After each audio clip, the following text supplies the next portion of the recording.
It's an honor to be here today to join with the Weeks family and this community to recognize Deputy U.S. Marshal Thomas Weeks.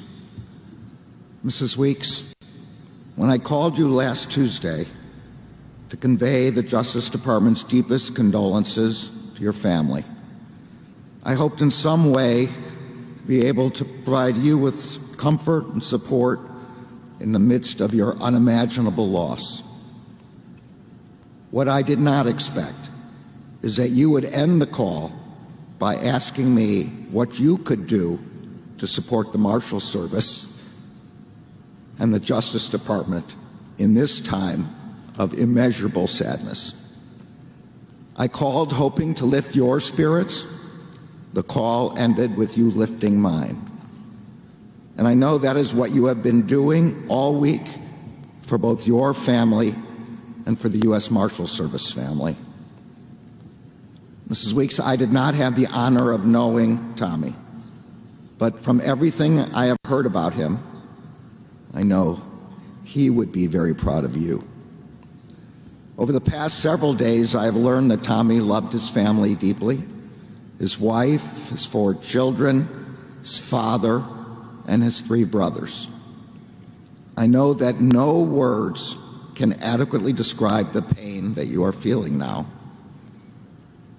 that nothing can undo this horrible loss, and that there is not enough gratitude in the world to recognize the sacrifice that you and your family have made.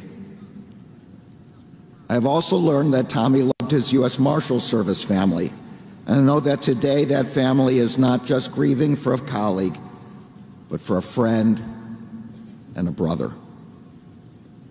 I also know that despite that grief, the U.S. Marshals family and the entire law enforcement family here in Charlotte has stepped up to support the Weeks family. That is what working in law enforcement means. It means stepping up and showing up when things are most difficult and most painful. It means facing unacceptable threats and danger. It means supporting people and communities when they are experiencing some of their darkest days. It means putting your life on the line for the public that you serve. That is what Tommy did every single day during his career in law enforcement. That is what he did during his work with Customs and Border Protection. And that is what he did after joining the U.S. Marshals in 2011. He first worked in Washington, D.C., where he protected the D.C. Superior Court, and where he played on a hockey team alongside other deputy marshals and at least one judge. That judge recounted that Tommy always had a smile on his face, the biggest smile. Equally important, the judge said, was that Tommy was the kind of hockey player you always wanted on your side, and the kind of person who the judges were glad to have on their side, protecting them. When Tommy arrived in the Western District of North Carolina, he quickly developed a reputation for being the kind of law enforcement officer and friend you could count on. No matter what he was doing, whether it was serving a warrant, protecting the courthouse, or carrying out an extradition in Poland or Colombia, he gave everything he had to make sure the task was done right.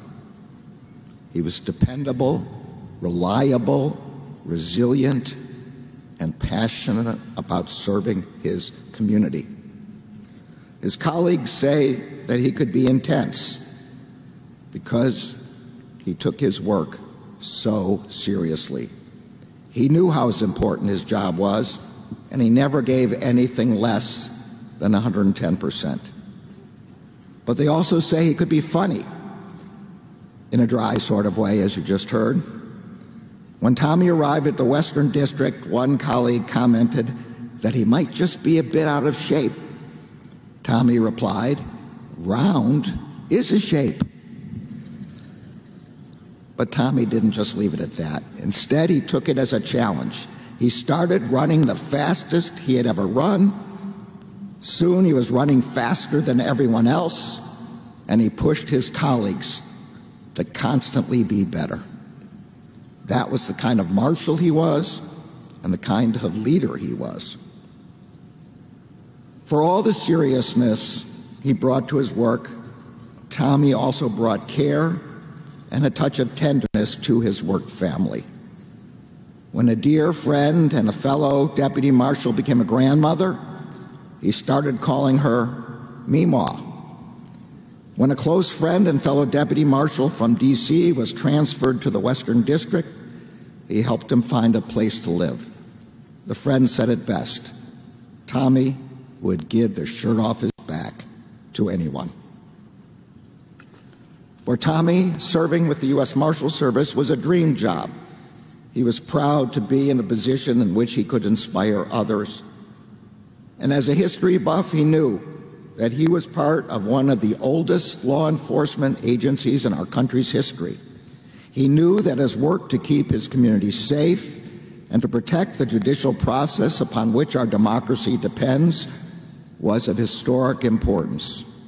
As Tommy likely knew, the position of both Attorney General and U.S. Marshal, together with our federal court system, were all created at the same time under President George Washington's administration as part of the Judiciary Act of 1789.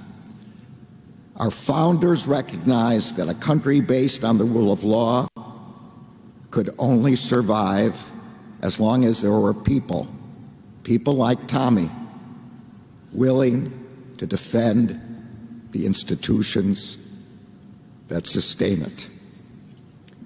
For more than 2 decades, I was a federal judge in Washington, D.C., working in another federal courthouse just down the block from where Tommy was working. In fact, I think I recognize our bomb dog over there in the corner. It's no exaggeration to say that federal judges put their lives in the hands of U.S. Marshals. Their service and their sacrifice makes it safe for judges to base their decisions on the law and not on fear. Our U.S. Marshals reflect the very best of what a public servant should be: dedicated, selfless, and courageous. That is what Tommy did. That is what Tommy was. And that is how he lived his life. And that is how he always will be remembered. On April 29, 2024, Tommy made the ultimate sacrifice. He did so along with his colleagues, task force officers Alden Elliott and Samuel Pelosi, and Charlotte-Mecklenburg Police officer Joshua Iyer. Their deaths stand as a stark reminder of the enormous risks our law enforcement officers face every day, even when making the relatively routine arrests they make every day. Every day, our law enforcement officers go to work knowing that day may be their last. Every day, their families send them off to work, praying it will not be. While this community will never be the same without the brave officers we lost on April 29th, it will always be safer because of them. There is no more honorable legacy than that. To the Weeks family, please know that your husband, your father, your son, your brother will always be remembered by this community and by our country as a hero. As we remember Tommy Weeks today and in the days and years ahead, may we never stop working to fulfill the mission to which he dedicated his life. Thank you.